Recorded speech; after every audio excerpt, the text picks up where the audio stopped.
kami sampaikan bahwa ini adalah SOP yang harus kami jalankan, meskipun Bapak Ibu sudah terlibat berkali-kali. Jadi tetap pada setiap tahapan kegiatan, pada setiap fase kegiatan, kami harus mengadakan penyegaran. Layaknya Bapak Ibu naik pesawat gitu, kira-kira setiap naik pesawat juga selalu disampaikan mekanisme keselamatan penerbangan. Jadi ini juga mekanisme keselamatan pelaksanaan PPG Bapak Ibu ya. Jadi selamat datang di penerbangan berikutnya ini.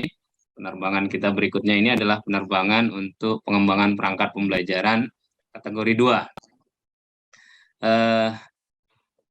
Terdapat beberapa hal yang akan kami sampaikan. Pertama tentu ini kami ingin menyampaikan beberapa hal terkait dengan refleksi untuk pelaksanaan kategori 1. Pertama-tama apresiasi luar biasa kami sampaikan kepada semua tim, baik Bapak Ibu dosen, Bapak Ibu guru pamong maupun Bapak Ibu admin yang telah mengawal kegiatan PPG kategori 1 yang saat ini sudah masuk tahap akhir yaitu PPL. PPL juga tinggal 1 kali putaran, sudah masuk putaran kedua untuk pelaksanaan pembelajarannya dan akan berakhir di tanggal 27 September nanti. Namun demikian beberapa catatan Bapak Ibu yang mohon nanti kita semua saling mengingat kembali begitu Bapak Ibu.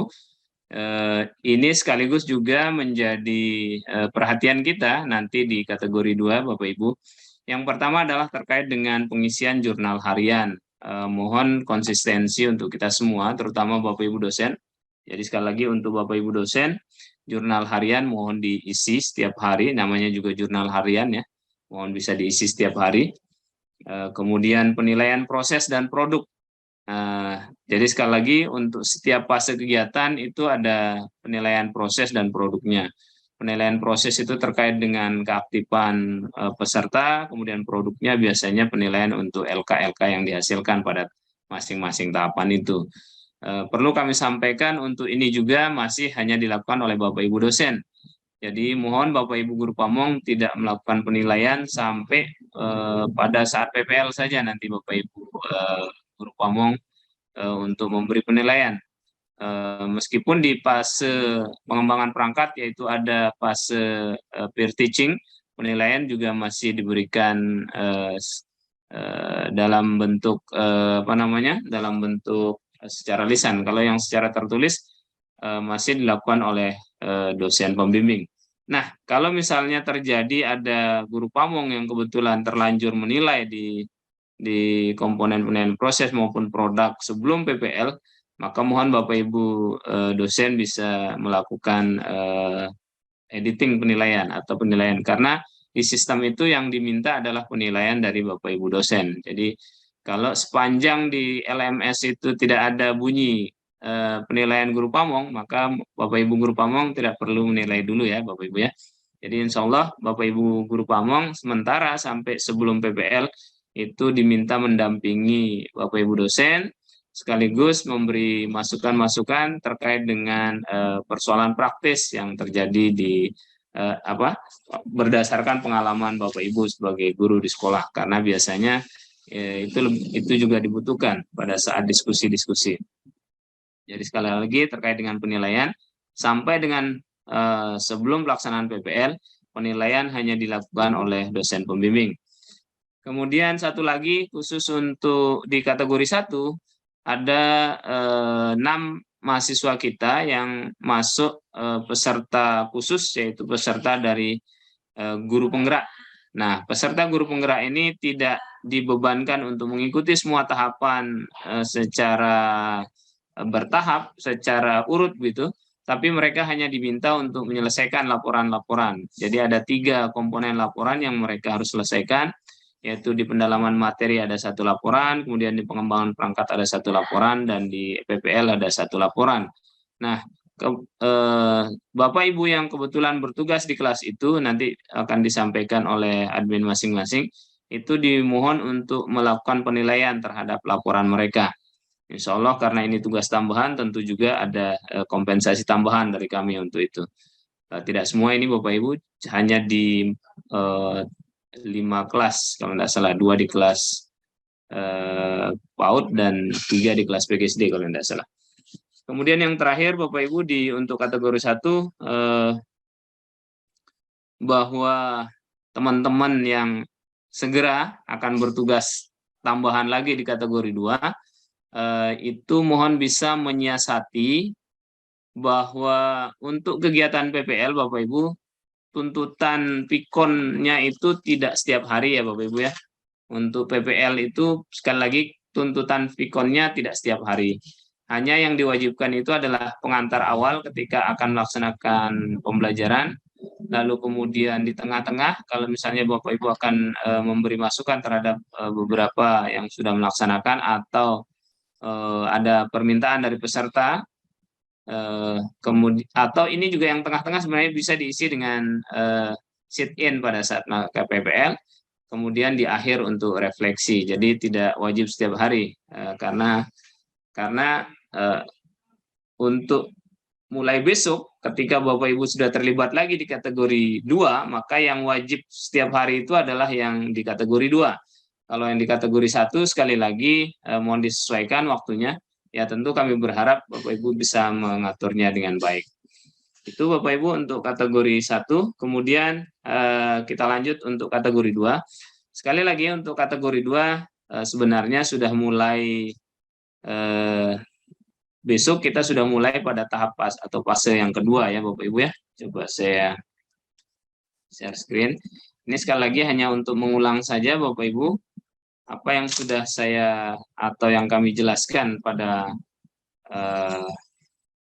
pembekalan yang lalu ya. Bapak Ibu, kita ketahui bersama bahwa ada 3 fase besar kegiatan pembelajaran di PPG. Yang pertama adalah pengembangan pendalaman materi yang terdiri atas 3 langkah, yaitu identifikasi masalah, eksplorasi penyebab masalah, dan penentuan masalah. Nah, kategori 2 itu sudah menyelesaikan ini semua. Hari ini mereka menyelesaikan penentuan penyebab masalah. Nah, perbedaannya dengan kategori 1, Bapak Ibu, di kategori 1, masalah yang ditetapkan sebagai masalah yang akan dicari solusinya pada fase berikutnya, itu 2 masalah kalau di kategori 1. Tapi kalau di kategori 2, masalah yang yang ditetapkan untuk kemudian dipecahkan di pengembangan perangkat dan PPL nanti, itu adalah 4 masalah. Apa konsekuensinya Bapak Ibu? Konsekuensinya adalah ketika pengembangan perangkat yang insya Allah akan dimulai besok, maka kemudian tuntutannya juga 4 perangkat. Dimulai dengan eksplorasi alternatif solusi, tentu berarti mencari alternatif-alternatif solusi untuk 4 masalah mereka tersebut. Kemudian penentuan solusi juga untuk 4 masalah tersebut, pengembangan rencana aksi atau pengembangan RPP-nya di sini juga berarti 4 set RPP ya Bapak Ibu ya, 4 set RPP. Kemudian yang terakhir adalah pengembangan rencana evaluasi untuk keempat masalah tersebut.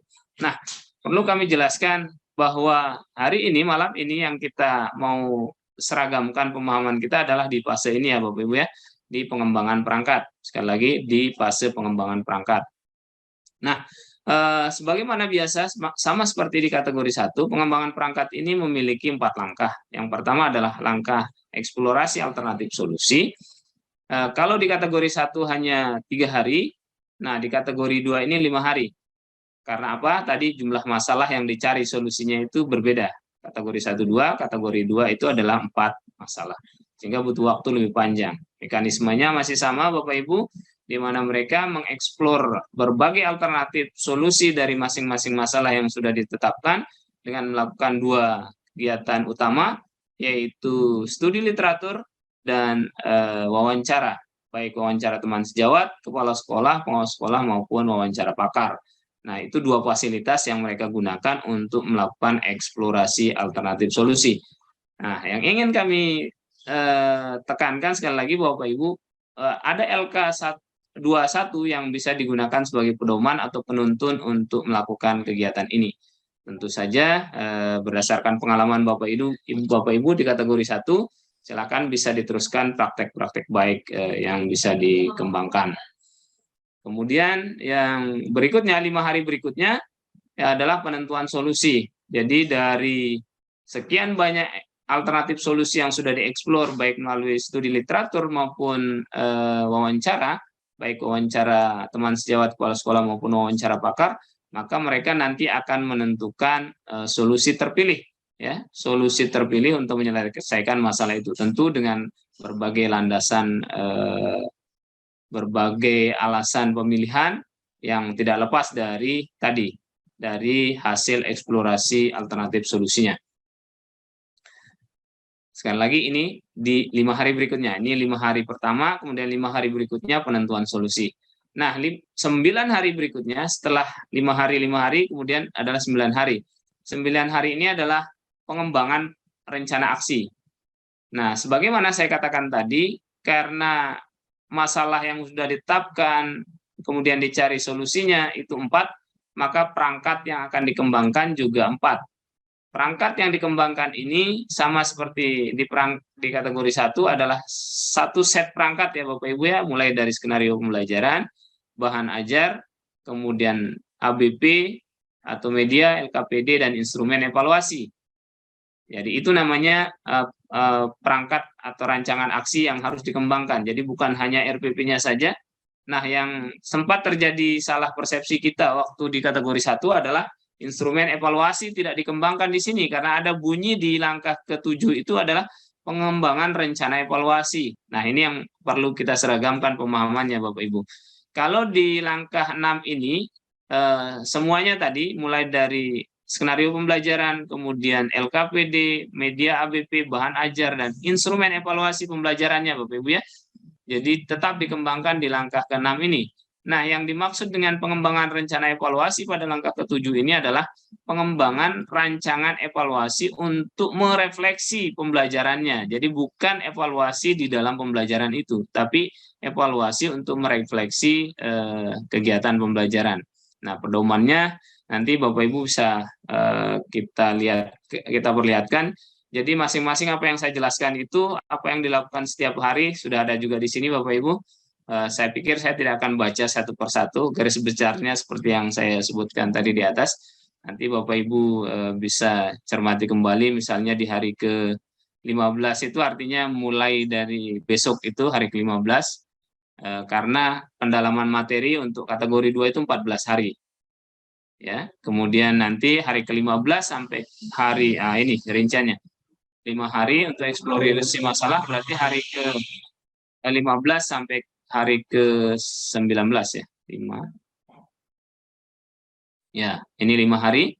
Kemudian nanti 5 hari berikutnya menentukan solusi, 9 hari berikutnya membuat perangkat pembelajaran, dan 4 hari berikutnya membuat instrumen refleksi atau evaluasi pembelajaran.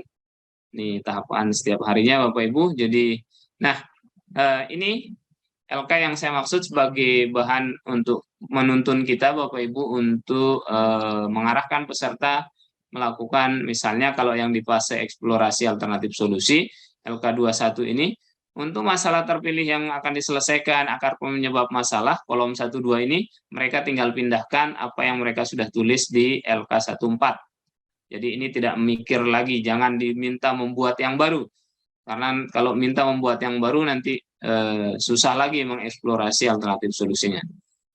Kecuali ada sesuatu yang spesial terjadi, misalnya kesalahan, mereka memilih masalah dan akar penyebab. Tapi mudah-mudahan itu tidak terjadi karena melalui proses yang cukup panjang juga. Nah, yang dilakukan untuk di fase ini adalah eksplorasi alternatif solusi ya. Dan analisis alternatif solusi. Apa bedanya? Ketika eksplorasi alternatif solusi ini mereka akan mencantumkan semua solusi-solusi yang mungkin mereka yang mungkin bisa digunakan untuk menyelesaikan masalah ini, baik berdasarkan hasil kajian literatur maupun berdasarkan hasil wawancara mereka. Nah, semua alternatif solusi ini kemudian dilakukan analisis, ya, analisis dari segi misalnya kekuatan teori yang mendukung, kemudian dari segi peluang menerapkannya di sekolah, ya, kemampuan atau kompetensi guru, intake atau kondisi siswa, sarana prasarana maupun lingkungan. Nah, saya pikir itu ada 4 atau 5 hal yang dominan yang bisa kita jadikan patokan untuk menetapkan apakah solusi itu bisa terpilih untuk kemudian bisa menyelesaikan masalah itu. Ini untuk LK21 Bapak Ibu. Kemudian tentu ada pedoman untuk penilaiannya Bapak Ibu sebagaimana biasa. Kami berharap Bapak Ibu tetap medomani ini untuk menilai. Di LMS itu tinggal klik saja, tidak perlu mengisi, tapi angkanya secara otomatis nanti. Ya, begitu hari berikutnya penentuan solusi juga demikian, kita dituntun, bukan dituntut ya, dituntun oleh LK21 ini. Eksplorasi alternatif solusi dan solusi relevan ini kan bisa diambil tadi di LK sebelumnya 21. Nah, yang dia lakukan pada kegiatan ini adalah analisis penentuan solusi dan analisis alternatif solusi. Jadi analisis penentuan solusi ini dengan pertimbangan-pertimbangan dari solusi yang relevan. Jadi kemudian baru dianalisis lagi mana dari semua solusi itu ini mengerucut menjadi satu solusi yang akan dipilih untuk mengatasi masalahnya tersebut. Kemudian untuk pengembangan perangkat, Bapak Ibu sekali lagi untuk pengembangan perangkat itu jumlah harinya 9, tetapi aksi atau perangkat yang dikembangkan itu kan 4. Maka kemudian setiap satu perangkat itu sebenarnya harus selesai dalam 2 hari. Nah, hari pertama itu untuk menuntun secara umum, kemudian 2 hari, setiap 2 hari mereka harus menyelesaikan satu rencana aksi. Satu rencana aksi itu terdiri atas tadi ya, RPP, bahan ajar, media atau ABP, kemudian LKPD, kisi-kisi instrumen dan rubrik penilaian. Jadi 5 set rencana. Satu rencana aksi berisi 5 komponen ini Bapak Ibu, dan mereka harus selesaikan dalam 2 hari untuk setiap rencana aksi. Sehingga total 9 hari itu untuk menyelesaikan 4 rencana aksi. Kemudian yang terakhir nanti setelah penyelesaian rencana aksi, pembuatan rancangan evaluasi. Jadi sekali lagi perlu kami ingatkan bahwa rancangan evaluasi di bagian akhir ini, nanti kalau di kategori yang 2 ini sebanyak 4 hari, kalau di kategori 1 itu 2 hari, maka di sini 4 hari. Nah, perlu kami sampaikan bahwa pada fase ini pengembangan perangkat pembuatan rencana sebentar. Nih, pembuatan rencana evaluasi ini Bapak Ibu ada 2 kegiatan besar sebenarnya yang ada di sini, yaitu pembuatan rancangan evaluasi sebagai refleksi dari pelaksanaan pembelajarannya dan pelaksanaan peer teaching. Nah, ini yang jangan sampai nanti kita lupa bahwa di situ sebenarnya juga ada aktivitas peer teaching di mana setiap peserta harus sempat tampil sekali melakukan pembelajaran di depan temannya sendiri, kemudian kegiatan mereka itu direkam untuk kemudian karena ada tagihan di LMS mereka mengunggah video peer teachingnya, sehingga perlu dibagi harinya. Kalau misalnya jumlah peserta kita antara 10, 11 atau 12, maka kita punya 4 hari. Kalau peer teachingnya kira-kira habis untuk 2 hari, maka 2 hari saja digunakan untuk pengembangan perangkat rancangan evaluasi. Tapi kalau misalnya memungkinkan 1 hari pengembangan rancangan evaluasi sangat bagus, sehingga nanti ada 3 hari untuk peer teachingnya. Mungkin itu akan lebih leluasa Bapak Ibu memberi masukan terhadap kegiatan peer teaching peserta. Saya pikir itu Bapak Ibu yang perbedaan dengan kategori 1, dan sebagaimana kami sampaikan Bapak Ibu sudah terlibat di kategori 1, tidak ada untuk tahapannya Bapak Ibu tidak ada yang berbeda, hanya jumlah waktunya yang lebih panjang karena memang tagihannya yang lebih banyak. Kalau ritme kegiatannya sama saja, hanya misalnya tadi kalau yang pengembangan perangkat di kategori 1 hanya 6 hari, ini menjadi 9 hari. Di kategori 1 2 hari untuk pengembangan rancangan evaluasi, kalau di sini 4 hari, karena memang tagihannya yang berbeda. Itu saja Bapak Ibu yang saya pikir saya sampaikan. Kita lebih banyak diskusi mungkin malam ini hal-hal yang barangkali terkait dengan praktek baik yang bisa diteruskan yang didapatkan di kategori 1 untuk bisa diteruskan di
koordinator.